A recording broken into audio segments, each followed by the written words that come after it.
So we start off with, we consider a pet a senior cat at 10 years old.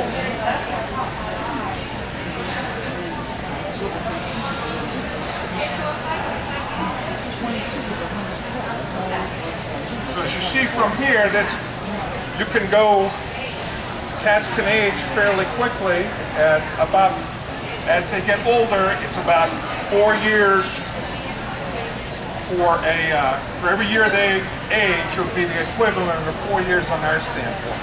And especially when it's a senior pet, you want to take a look at things a little bit quicker because you want to be proactive and find out things and solve them and take care of them while it's still, before it gets into a major problem or causes other problems, that affect the long-term health of the pet.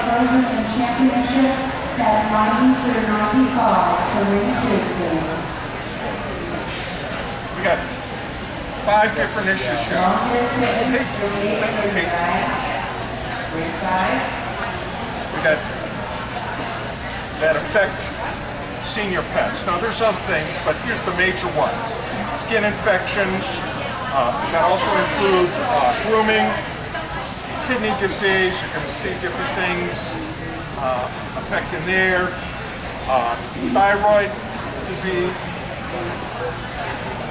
dental disease, and finally something that affects a lot of people, and it affects cats and dogs, arthritis. Okay, now when we go through these signs here, pay attention because a lot of these signs actually could be, some of them could be for multiple diseases, but it's a good idea to keep an eye on them. And the one thing is that cats are really good at hiding when they're not feeling well. So it's, you think, oh, my cat's just doing fine, but maybe you don't see your cat as much, or maybe it's sleeping a little more. Weight loss.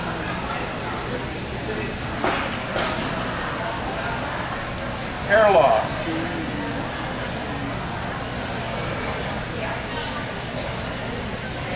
Because hyperthyroid, it's getting those organs to move, telling the body to move faster. They might be a little overly active. Anxiety and loose stool, so a little bit softer stool. And finally, vomiting. Hey, vomiting, no matter any time, is a sign of a problem. Even if you think it's a hairball, it's a sign that you shouldn't be having that. Gum disease or dental disease is something that's very common in cats, actually starting about 3 years of age normally. So, things that you're going to, bad breath. Hey, does your cat's breath knock you over, smell like a tuna? That's not a good thing. That's a sign that there's probably bacteria going on. You look at the gums, if they're red or they're swollen. Yeah, that could be a sign that there's something going on with the teeth.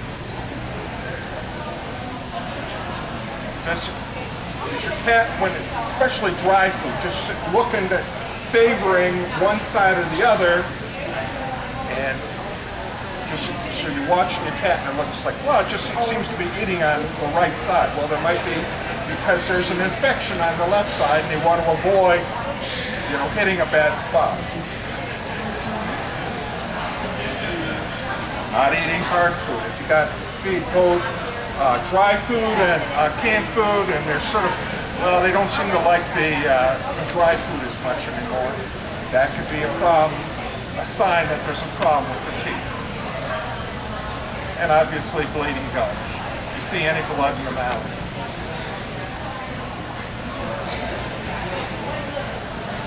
Gum disease is preventable. It takes, once it happens though, it takes a professional dental cleaning to get it sort of back to normal. You can do things though about you can brush cat's teeth. Now, people look at me and say, you're crazy about that. But there's other things you can, I gotta tell you, when I'm watching this show and seeing how much the judges interact with the cats. I had to think about judges, had examiner in my mind. Judges interact with the cats. It's amazing what they can do with these cats. And cats are trainable. But it takes some time to teach them. There's actually, if you're interested in that, you go onto our website later on, and we have a link to the Cornell University Veterinary School, and they have some videotapes about how to brush a cat's teeth. But the other thing, though, is getting them clean. Just brushing their teeth, if they have problems, just brushing their teeth at home is not going to do it. You're going to have to get them clean because they're going to clean under the gums, and you got to do that under anesthesia. But the anesthesia we use is really safe. In fact, a few years back when I had a procedure done, it was the same anesthesia they used for me.